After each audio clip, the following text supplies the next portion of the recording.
నీకోసం ఎంతసేపు నిద్ర చూడాలి భాను? తొందరగా రావాలని తెలీదా? ఎవరికి అనుమానం రాకుండా రావాలంటే టైం పడుతుంది.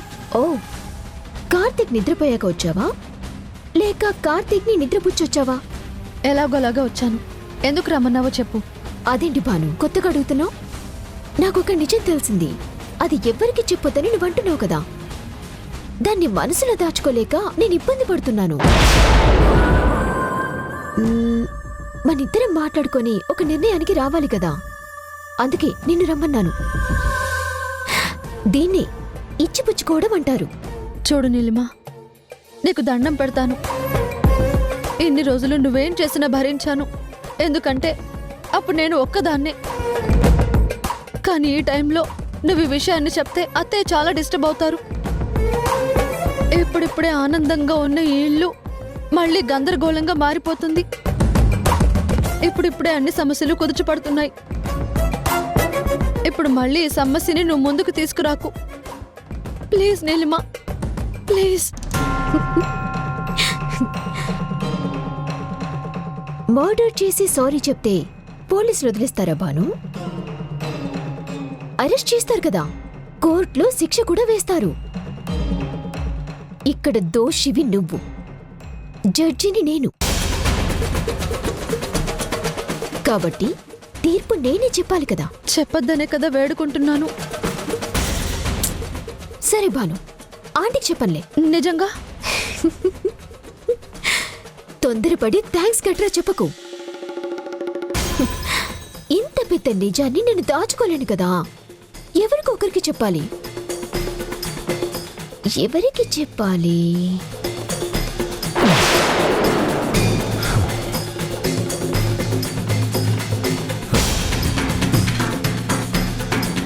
బాను, బాను,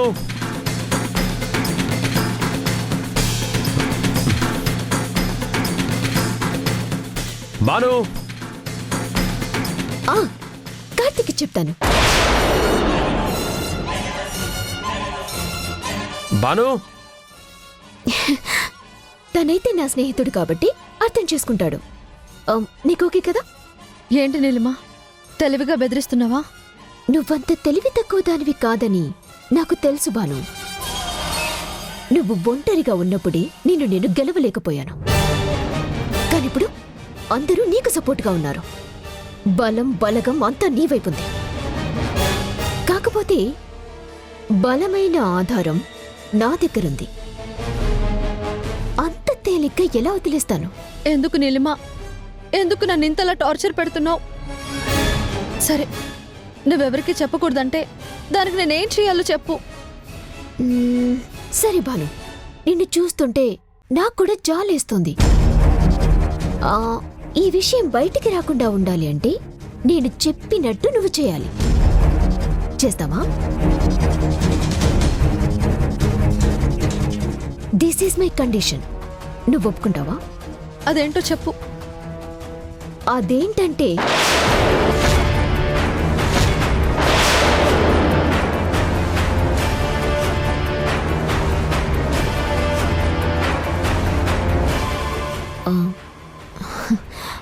అదేంటి కార్తీక్, నువ్వొచ్చావు?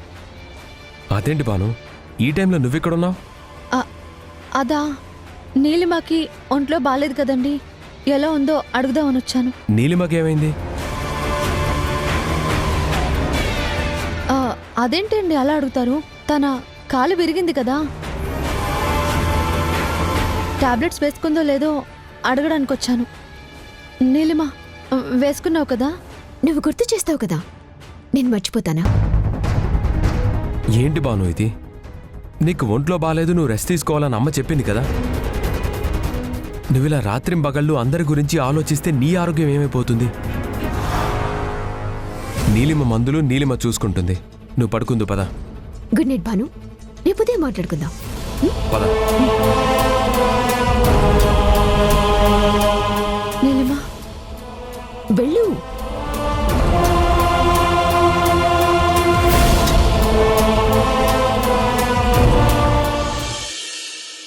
ఒరే కార్తీక్, ఇంకా మీకు ఏ దిష్టి తగలకూడదు, ఏ దిష్టి కళ్ళు మీ మీద పడకూడదని మీ భార్యాభర్తలిద్దరూ ఆ అమ్మవారికి దండం పెట్టుకోండ్రా.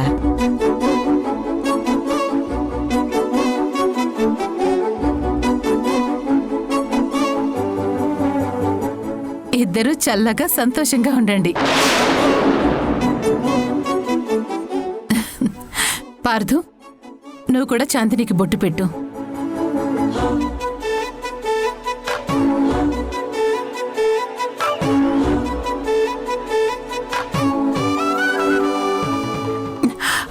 సంతోషంగా ఉండండి.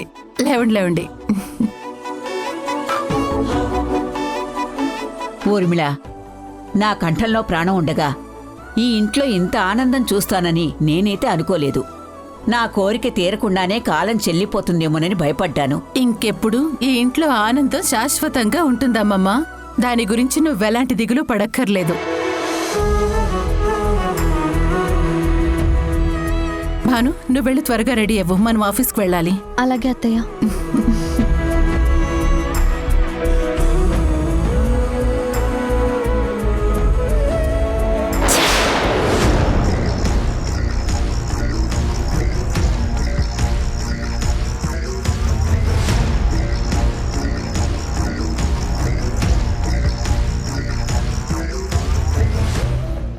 ఏంటి బాను, నిన్న రాత్రి నిన్ను అంతలా భయపెట్టి నిజం చెప్పకుండా ఎందుకు ఆపేశాను అనుకుంటున్నావా? నువ్వు అలా ఆపావు అంటే నీ మనసులో ఇంకేదో ఉందని నాకు తెలుసు.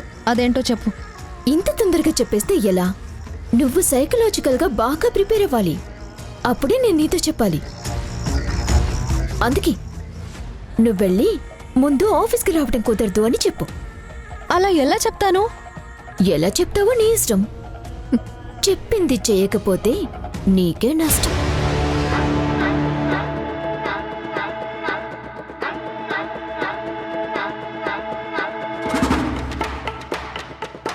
పార్దు, చాందిని, ఏమైంది? నా సంతోషాన్ని ఇంతకు మించి ఇంకెలా చెప్పగలను? నా ఆనందాన్ని నీతో తప్ప ఇంకెవరితో పంచుకోగలను? ఇప్పుడు ఏమైందని ఇంత ఎమోషన్ అవుతున్నావు? మనం మమ్మీ వాళ్ళకి దూరం అయిపోతున్నామేమో అని ఎంతో భయపడ్డాను. మళ్ళీ ఎప్పటికీ కలవమేమో అని నాలో నేను ఎన్నో రోజులు బాధపడ్డాను. కానీ వదిన ఎంతో ముందు చూపుతో మనల్ని పిలిచింది. నువ్వు కూడా వదిన మీద ఉన్న గౌరవంతో ఒప్పుకొని ఇక్కడికి వచ్చావు. రాభాను, అందరూ నీ గురించే మాట్లాడుకుంటున్నాం. మా అందరి దిష్టి నీకు తగిలేలా ఉంది. బాను, బయలుదేరదామా? నన్ను క్షమించండి, నేను ఆఫీస్కి రాలేను.